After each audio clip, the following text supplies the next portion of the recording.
Olá, pessoas queridas! Estamos iniciando o primeiro episódio do Campos Mentais, um programa que traz temáticas sobre autoconhecimento, autocuidado, com técnicas terapêuticas voltadas para o desenvolvimento humano. E para começarmos nessa jornada, não poderíamos deixar de trazer um tema que envolve as abordagens que serão tratadas aqui no nosso programa: saúde mental. E a nossa convidada é a doutora Nádia Rocha Vereghini, professora de Psicologia do Instituto Federal Catarinense, graduada, mestre e doutora em Psicologia pela Universidade Federal de Santa Catarina e atualmente pós-doutoranda pelo Programa de Engenharia e Gestão do Conhecimento da UFSC. Nádia, muito obrigada pela sua presença aqui. Muito obrigada pelo convite. É uma honra estar aqui e poder falar sobre esse assunto tão relevante que é a saúde mental. E para que a gente possa começar, com esse tema que é tão relevante, o que seria então o estado de saúde mental? O primeiro aspecto que a gente tem que entender é que a maneira como nós entendemos saúde mental está diretamente relacionada ao conceito de doença que a gente tem e a maneira como a nossa sociedade pensa a doença como um todo. Então eu gosto bastante da definição de doença do Gabor Maté, que é um pensador que está bastante em alta nesse momento, é médico também, que vai dizer então que a doença ela é função da vida da pessoa. Ela vai envolver isso, as experiências de vida, os relacionamentos, os acontecimentos, os hábitos. Não é simplesmente aquele mau funcionamento, digamos assim. A maneira como nós definimos o que é doença vai determinar as estratégias que a gente vai utilizar para o tratamento e as nossas possibilidades de cura. Então, se eu entendo que doença é simplesmente esse mau funcionamento do corpo, como é que eu vou tratar? No caso da doença mental, eu vou tratar com um medicamento que vai alterar os neurotransmissores. Mas, se eu entender a doença como uma função da minha história de vida, dos meus acontecimentos, das situações que eu enfrentei, dos meus hábitos, de tudo que ocorreu, da pessoa que eu sou como um todo, então a forma com que eu vou tratar essa doença, ela é muito diferente, porque ela vai envolver os vários âmbitos da minha vida. Outros aspectos, né? Outros aspectos e diferentes estratégias também voltadas a esses outros aspectos. Sim. Então eu acho que é muito relevante ter essa compreensão para a gente fazer essa diferenciação. Compreender atualmente a doença mental vai muito além de simplesmente compreender a alteração dos neurotransmissores. E Nádia, de que forma os sinais de desequilíbrio mental eles podem surgir? E quais as atitudes mais adequadas que a gente pode estar lidando com eles? Primeiro aspecto, para a gente começar a identificar o adoecimento mental, a gente precisa pensar em 3 principais pontos que eu chamo de 3 luzinhas vermelhas, São três questões para a gente atentar: o autocuidado, o relacionamento com os outros e a capacidade produtiva. Quando alguém está gravemente doente em termos mentais, essa pessoa vai ter uma grande dificuldade nesses 3 âmbitos da vida. O que isso significa? Essa pessoa vai ter dificuldade de se relacionar, vai ter dificuldade de interagir com as outras pessoas, vai tender ou ao isolamento ou a uma atitude precipitada e muito instável no relacionamento com as outras pessoas. Ela vai ter dificuldade da capacidade produtiva. E quando eu estou falando de capacidade produtiva, eu não me refiro unicamente ao trabalho. Eu me refiro à capacidade que a pessoa tem de criar uma meta, de executar aquela função, de ter um planejamento, de ter uma organização, de ter uma sistemática, de ter todo um processo mental e de memória para executar aquela habilidade. E o terceiro âmbito aí é o autocuidado. Então, quando a pessoa, ela deixa de cuidar de si mesma, ela não tem hábitos de higiene com frequência, ela não cuida então do espaço físico dela, da casa dela, da rotina dela, dos hábitos, isso também pode ser uma representação de um início de uma doença mental. Quando essas 3 luzinhas vermelhas, como eu falei, autocuidado, capacidade produtiva e relacionamentos se acenderam apontando que temos problemas nessas 3 áreas, então o que a gente precisa fazer? A gente precisa procurar ajuda especializada. Oriente aquele seu familiar a buscar essa ajuda especializada. Sim, e eu acho, Nádia, também que maravilhoso isso que você trouxe, essa forma de lidar, e buscar logo essa ajuda, mas também trazer conforto de falar, eu tô aqui, né? Não precisa você chegar e falar, ai, faz assim ou faz assado. Não, mas eu tô aqui, eu tô com você, vamos juntos, né? Então, Natália, eu acho que esse aí é o grande diferencial que falta na nossa sociedade. As pessoas estão adoecendo não só por causa do estilo de vida e por causa dos hábitos, mas sobretudo por causa da falta do relacionamento adequado, da falta da presença, do comprometimento, do vínculo, do apoio. Então, quem sofre de um adoecimento mental precisa, com certeza, do quê? Justamente, desse olho no olho, dessa sensação assim, nossa, eu não tô sozinho nessa, tem alguém que está realmente disposto a estar comigo e me ajudar nesse processo. Uma vez estabelecido esse vínculo verdadeiro, essa pessoa que está nesse processo de adoecimento, ela tem muito mais condições de superar.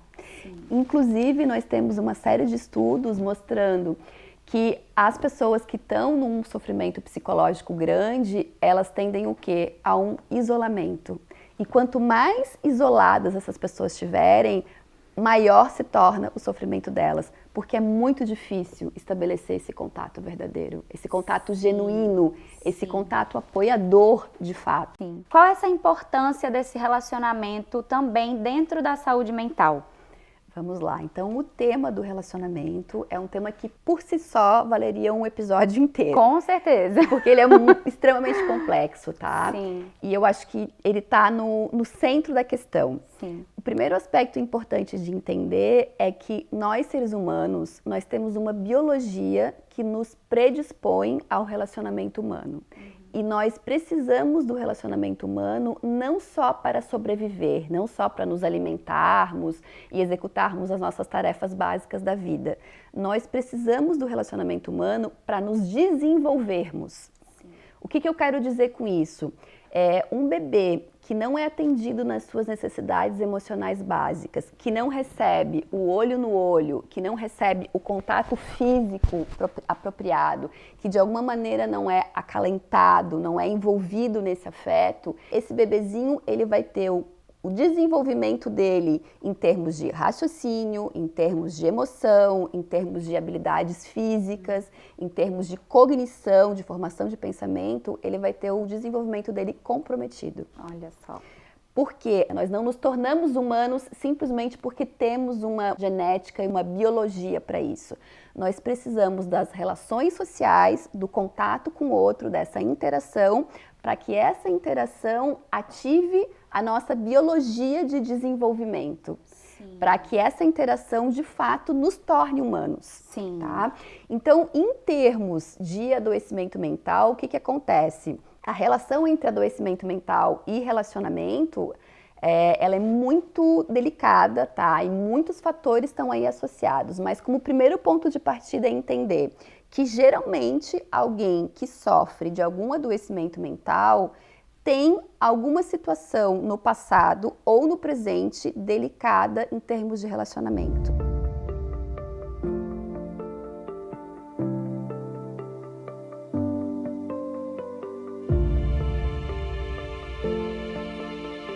Como que é realizado o diagnóstico de doenças e dos transtornos mentais? A gente vai precisar entender a diferença entre os profissionais, tá? Então, o diagnóstico, que é aquele documento ali final dizendo você tem exatamente isso, ele é dado pelo psiquiatra. O psiquiatra é um médico que estudou pelo menos 6 anos de uma faculdade de medicina e fez pelo menos mais 2 anos de residência em psiquiatria.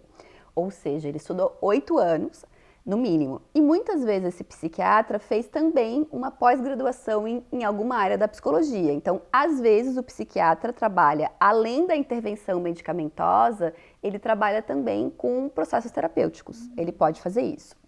A psicologia, por sua vez, é uma outra área, é uma outra formação, né? Então, o psicólogo é alguém que fez 5 anos de faculdade de psicologia, que está focada no quê? Na compreensão do comportamento humano. Então, o psicólogo é alguém que vai ajudar o indivíduo a identificar como é que ocorre o comportamento dessa pessoa, como é que são as emoções, os pensamentos, as relações interpessoais, o que pode ser modificado nesse comportamento, como esse comportamento pode ser modificado. E para isso, existem várias correntes teóricas e existem várias técnicas específicas dentro da psicologia. Então, vamos lá, temos já 2 profissionais descritos, o psiquiatra, que é o médico, e o psicólogo, que é esse profissional voltado para o comportamento humano.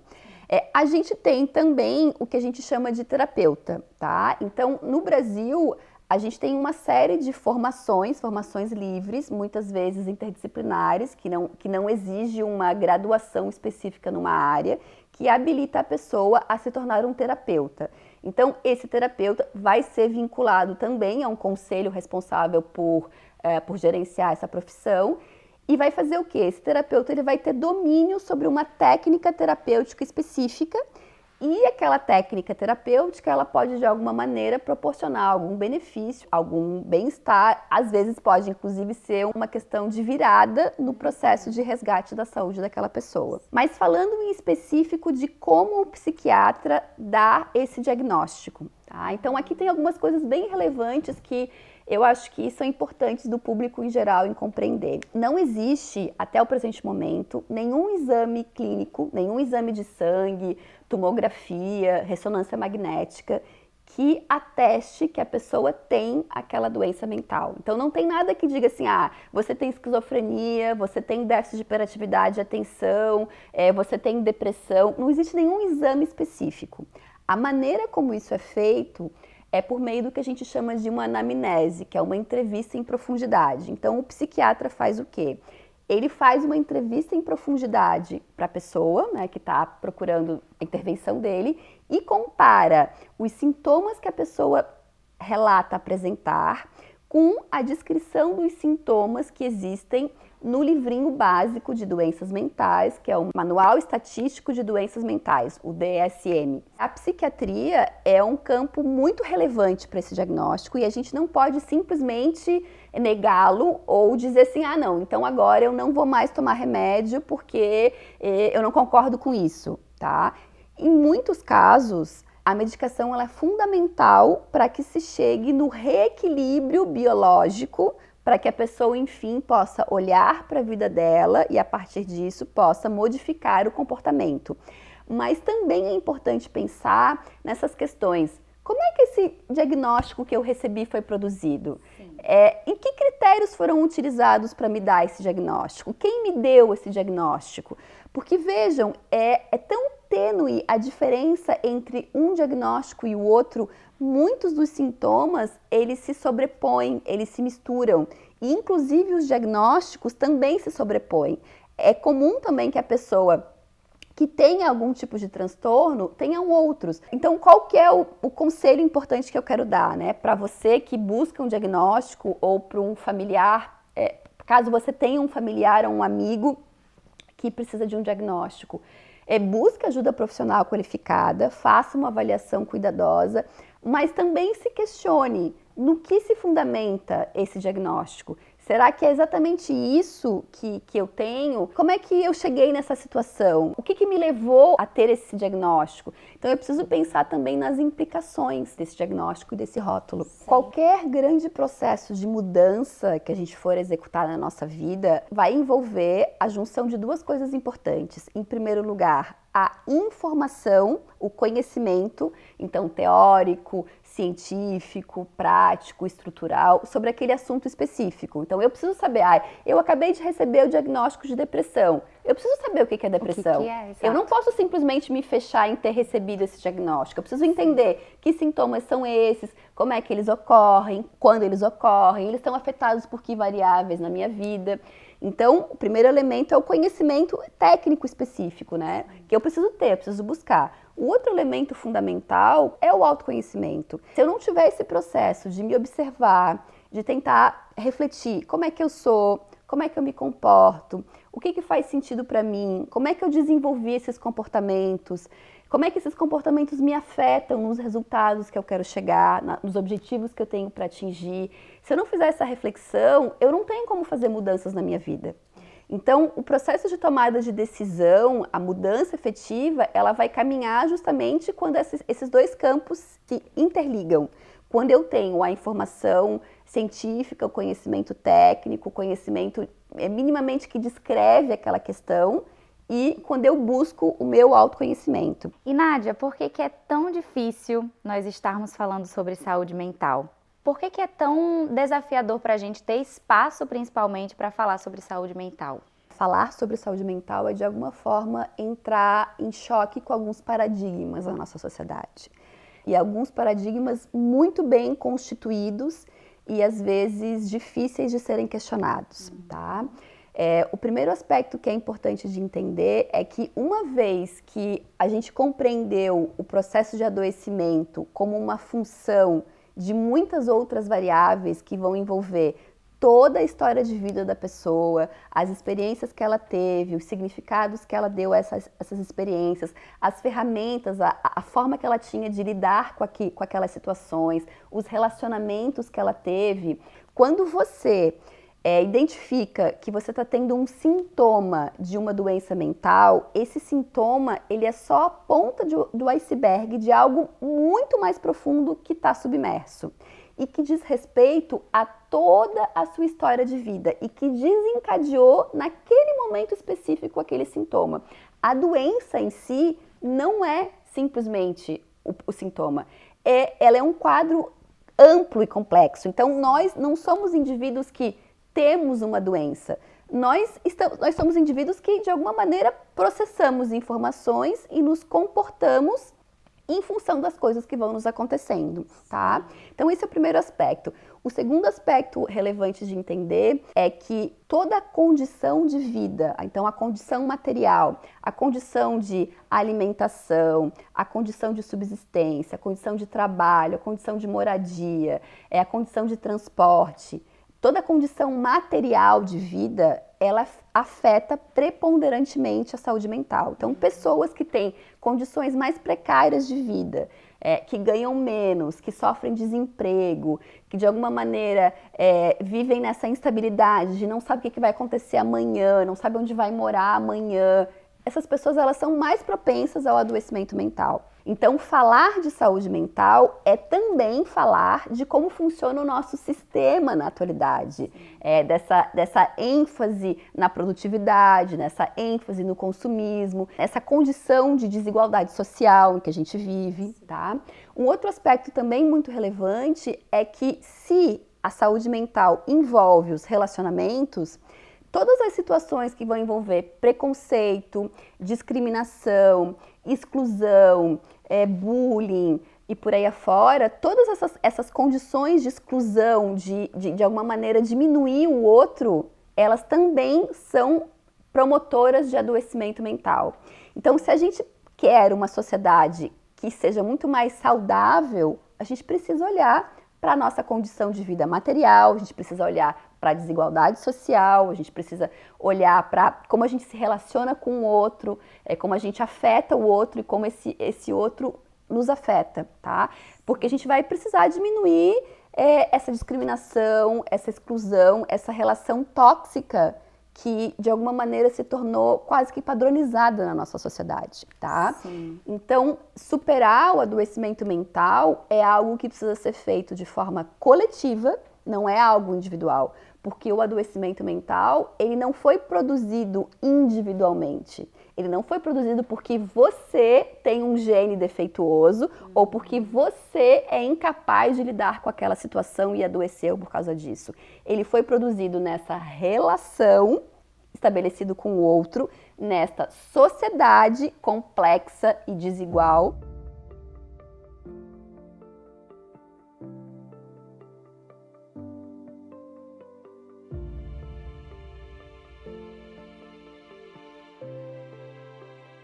Então, eu quero falar sobre alguns âmbitos da vida que eu particularmente chamo de pilares, que são muito significativos e que as pessoas também deixam de ter atenção sobre eles, tá? Que são quais? Sono, alimentação, exercício físico, relacionamentos de uma maneira geral, e não me refiro aos relacionamentos amorosos, mas à interação com o outro, estratégias de autoconhecimento e estratégias de relaxamento. Como é que essas coisas se misturam? Quando alguém está começando a ter algum tipo de adoecimento mental, quando está começando a desenvolver algum transtorno, essa pessoa geralmente vai ter oscilações de sono, oscilações de alimentação. Então a pessoa pode, de repente, de uma hora para outra, querer comer muito ou perder completamente o apetite, ou ela pode perder o sono e ter uma dificuldade absurda de dormir, ou ela pode querer dormir demasiadamente, tá? Então, são aspectos significativos desse início de adoecimento. E são pilares que, uma vez que se faça intervenções consistentes nesses dois campos, a gente tende a melhorar a saúde como um todo. O processo de reflexão, de autoconhecimento, não se limita à terapia, ele deve acontecer nos vários âmbitos da nossa vida. E a gente tem ainda uma outra coisa que eu gosto de acrescentar nesses pilares, que são as estratégias de relaxamento, que vai envolver o contato com a arte, o contato com a natureza, atividades que de alguma maneira nos provoquem bem-estar, então uma massagem, um banho relaxante, momentos de interação sociais agradáveis. São variadas as possibilidades e as terapias holísticas nos proporcionam várias dessas ferramentas, tá? Que vão envolver essas estratégias de relaxamento.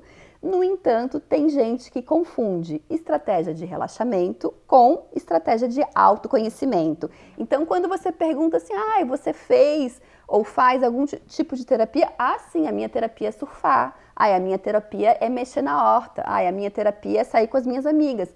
Ok, essas atividades são importantes e podem proporcionar bem-estar e podem auxiliar no equilíbrio da saúde mental? Podem. São estratégias super importantes, mas elas não são estratégias de autoconhecimento, que são aquelas desse processo de fato, olhar para dentro de si, fazer essa reflexão de quem eu sou, para onde eu estou indo, como eu estou vivendo e que aspectos da minha vida eu quero modificar, tá? Então, para pensar num tratamento pleno em termos de saúde mental, eu vou precisar pensar nesses pilares. Eu vou precisar pensar no sono, na alimentação, no exercício físico, nas relações estabelecidas com o outro, nas estratégias de autoconhecimento e nas estratégias de relaxamento. Perfeito. É aí que a gente encontra uma potencialidade maior de chegar num estado de cura e de bem-estar. Nossa, que conversa maravilhosa. Nádia, muito obrigada por você estar aqui, trazendo todo esse conhecimento maravilhoso para nós. Dá vontade até de ficar mais e mais conversando. E é sobre isso, né? A gente poder ter contato com esse conhecimento rico que vai mudar muito na nossa vida. Você que está aí já assistindo aqui, já é um passo para que você possa conhecer ainda mais sobre o que existe na nossa vida e quais as ferramentas que a gente pode estar utilizando ao nosso favor para o nosso bem-estar, para a nossa saúde mental, para o nosso desenvolvimento.